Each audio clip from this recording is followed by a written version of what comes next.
జనవరి 18 ఆదివారం అమావాస్యతో కలిసి వచ్చింది కాబట్టి ఈరోజు చేయకూడని పనులు ఏమిటో తెలుసుకుందాం. ఈరోజు ఖచ్చితంగా గోల్డ్ తీయకూడదు, షేవింగు ఇలాంటివి చేసుకోకూడదు, నల్ల దుస్తులు ధరించకూడదు, 4 కూడళ్లు కరిసే రోడ్ల దగ్గర అస్సలు తిరగకూడదు. ఎందుకంటే అందరూ దిష్టి తీసుకొని అక్కడ వేస్తారు, వాడికున్న చెరి ప్రభావం అంతా కూడా మీకు వస్తుంది కాబట్టి. ఇక ఈరోజు నూనెలు, నల్ల నువ్వులు ఇలాంటివి మీరు ఇంటికి తెచ్చుకోకూడదు.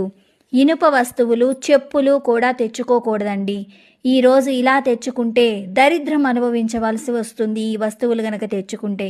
ఇక చేయాల్సిన పనులు ఏమిటంటే, మీకున్న పితృదోషాలు, శని దోషాలు పోవాలంటే కాకికి అన్నం పెట్టండి.